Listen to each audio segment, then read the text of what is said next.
VG24 న్యూస్కి స్వాగతం. సమాధుల తొలగింపుపై హైకోర్టు స్టే. గోపాల్పూర్ ఊర చెరువు అభివృద్ధి పనులు నిలిపివేయాలని ఆర్డర్. ప్రెస్ క్లబ్లో మాట్లాడిన కందుకూరి శ్రీనాథ్, కందుకూరి మహేందర్.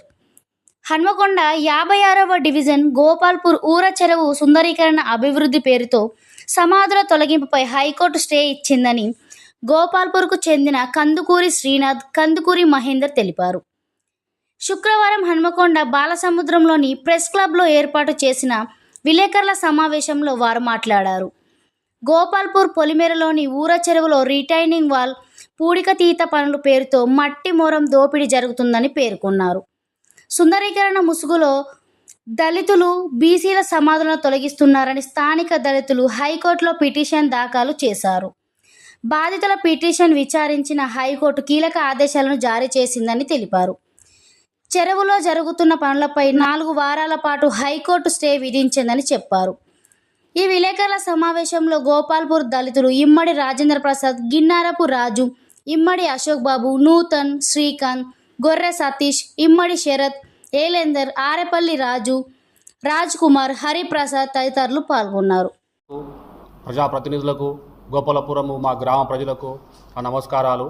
మేము గోపాలపురం గ్రామ వాసులము. మేము గోపాలపురం గ్రామంలో గతం మా తాత ముత్తాతల దగ్గర నుంచి 100 సంవత్సరాల నుంచి మేము స్థిర నివాసం ఏర్పరచుకొని మేము అక్కడ ఉంటాం. మేము అక్కడ దాదాపుగా 70-80 సంవత్సరాల నుంచి కూడా అక్కడ శ్మశాన వాటిక ఊర చెరువులో సర్వే నెంబర్ 89లో 3 ఎకరాల 11 గుంటలు మాకు గ్రామ పంచాయతీ నుంచి మాకు ఇవ్వడం జరిగింది.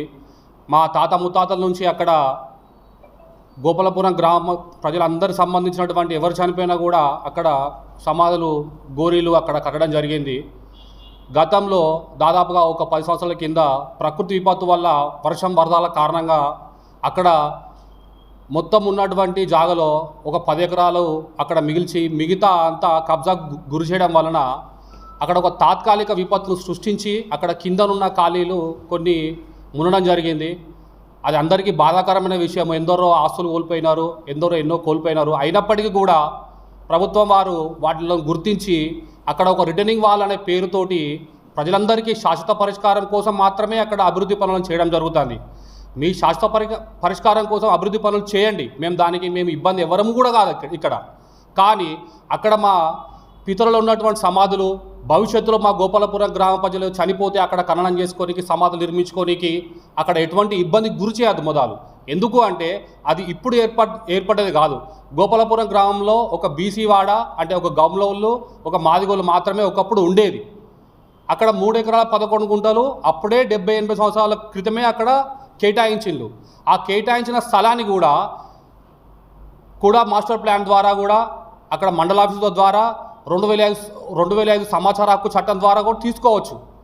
మేము దాని ప్రకారంగానే అసలు నిర్ణయించబడ్డదా, కేటాయించబడ్డదా అని మేము గోపాలపురం యువకులను వెలికితీసి అక్కడ కొట్లాటలు, శాంతి భద్రతలు లేకుండా రాస్తారోకోలు, ధర్నాలు జరుగుతా అంటే అక్రమ కేసులు బనాయించడం జరిగింది.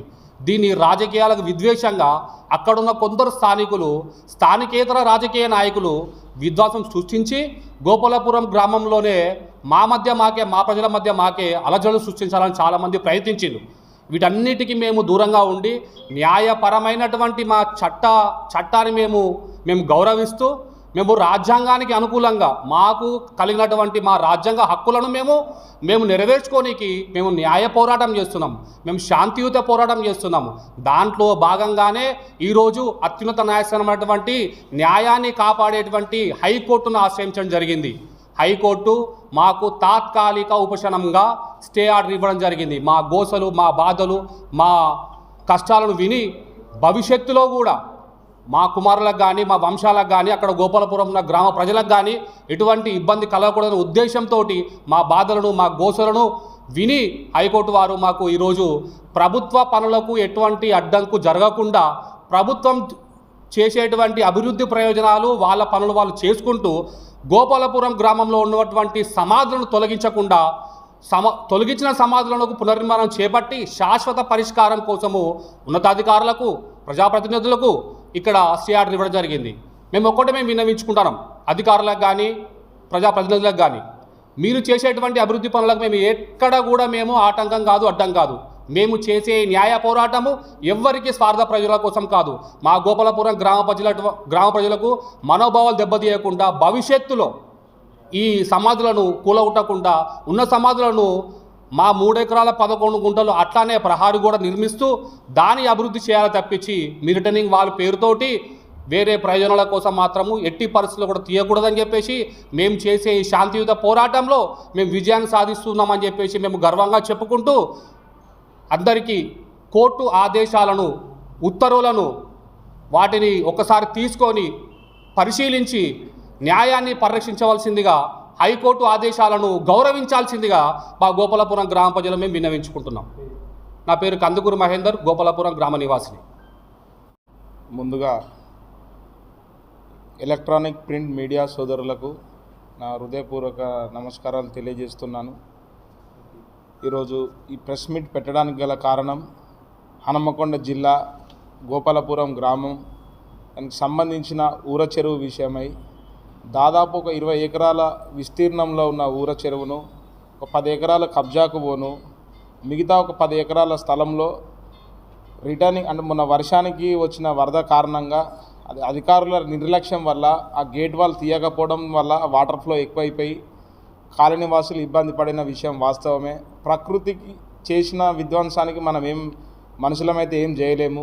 కాకపోతే వాటికి తగు చర్యలు తీసుకోవడానికి మున్సిపల్ అధికారులు కానీ ప్రభుత్వ అధికారులు కానీ ఇతర ఏ విషయంలో ఉన్న ప్రతి ఒక్క అధికారులు కానీ ముందస్తు చర్యలు అనేది తీసుకోవడం జరగాలి. దాని తర్వాత ఈ గోపాలపురం ఊర చెరువులో రిటర్నింగ్ వాల్ కన్స్ట్రక్షన్ అనేది జరుగుతుంది. దానికి అభివృద్ధికి మేమేం అడ్డం కాదు. దీంట్లో ప్రభుత్వం గుర్తించిన 3 ఎకరాల 11 గుంటలకు సంబంధించిన గోపాలపురం దళితులకు బీసీలకు సంబంధించిన శ్మశాన వాటిక అనేది అది గత 70-80 సంవత్సరాల నుంచి ఉన్నది. అది ఈరోజు కొత్తగా పుట్టిందైతే కాదు. 1971 మాస్టర్ ప్లాన్లో కూడా మున్సిపల్ అధికారులు వచ్చి గుర్తించబడిన శ్మశాన వాటిక అది ఎగ్జిస్టెన్స్లో అంటే గత 70-80 సంవత్సరాల నుంచి అక్కడ వాడకంలో ఉన్నది. దీన్ని ఇరిగేషన్ అధికారులు గత 20 సంవత్సరాల నుంచి ఈ చెరువు అనేది వాడకంలో లేదు, అక్కడ వ్యవసాయ భూములు లేవు కాబట్టి ఇరిగేషన్ డిపార్ట్మెంట్ అనేది రెవెన్యూ డిపార్ట్మెంట్కి అటాచ్ చేయాలి ల్యాండ్. అది చేయకపోగా కేవలం దాంట్లో మట్టి అమ్ముకోవడానికి ప్రభుత్వాధికారులు కానీ ప్రజాప్రతినిధులు కానీ వాళ్ళు అభివృద్ధి పేరిట ఈ సమాధులను విధ్వంసం చేసి మా దళితుల గౌడ సంఘానికి సంబంధించిన శ్మశాన వాటిక, అది బీసీలకు ఎస్సీలకు సంబంధించిన శ్మశాన వాటికను ఇలా సమాధులు తీసేసి కనీసం వాళ్ళు వేరే చోట ఎక్కడైనా పోయి ఖననం చేసుకోవడానికి కూడా వీలు లేకుండా యుద్ధ ప్రాతిపదికన ఈ పనులు చేయడం అనేది దీన్ని ఎవరి కోసం లాభం చేకూరడానికి అనేది దయచేసి అధికారులు గుర్తించాలి. డే అండ్ నైట్ దీంట్లో మొరం బయటికి అమ్ముకుంటూ మట్టి దందా చేస్తూ అభివృద్ధి పేరిట చాలా ఇప్పటి వరకు దగ్గర ఒక 200 సమాధుల వరకు పోయినాయి. ఈ విషయమై మేము హైకోర్టుకి పోయి ఆర్టికల్ 21 ప్రకారంగా మా హక్కును మేము కాపాడుకోవడానికి హైకోర్టును ఆశ్రయించినప్పుడు మాకు ఒక స్టే ఆర్డర్ అనేది వచ్చింది. ఈ స్టే ఆర్డర్లో ఏముంది అని అంటే 3 ఎకరాల 11 గుంటలకు సంబంధించిన స్థలాన్ని ముట్టుకోకుండా మిగతా అభివృద్ధి పనులు ఎలాగ తీసుకోవచ్చు, దానికి మాకేం అభ్యంతరం లేదు. ఇప్పటికైనా ఈ 3 ఎకరాల 11 గుంటలకు సంబంధించిన రెవెన్యూ అధికారులు కానీ లేదా అక్కడ అభివృద్ధి పనులు చేస్తున్న ఇరిగేషన్ అధికారులు కానీ గుర్తించి ఈ శ్మశాన వాటికకు సంబంధించిన స్థలాన్ని దాని చుట్టూ టెంచేసి దాన్ని కాపాడాల్సిన బాధ్యత మున్సిపల్, ఇరిగేషన్ అండ్ రెవెన్యూ అధికారులపైన ఉంది. కాబట్టి ఇటు విషయమై దీంట్లో ఎవరు దీన్ని రాజకీయం చేయకుండా ఈ ఊరు సమస్య కాబట్టి ప్రజల తరపున పోరాడడానికి మేము ఎప్పుడు సిద్ధంగా ఉంటాం. మా పితరుల సమాధులను అంటే గుర్తించి వాటికి సంబంధించి మాకున్న గుర్తులు చిహ్నాలు అవి తొలగించకుండా కొత్త వాటికి పెట్టుకోవడానికి గోపాలపురంలో ఇంకా వేరే స్థలం ఏమీ లేదు, ఉన్నదే అదొక స్థలము, మిగతాదంతా కబ్జాకు పోయింది. కాబట్టి ఇప్పటికైనా దీన్ని కోర్టు ఉత్తర్వులను గౌరవించి పోలీస్ అధికారులే కానీ రెవెన్యూ అధికారులే కానీ ఈ స్థలానికి చుట్టూ ఫెన్సింగ్ వేసి అక్కడ గోపాలపురం గ్రామ ప్రజలకు న్యాయం చేయాలని చెప్పేసి మీడియా ప్రతినిధుల ద్వారా నేను ఈ ప్రెస్ మీట్ పెట్టడం జరుగుతుంది. దీనికి దయచేసి అందరూ సహకరించాలి.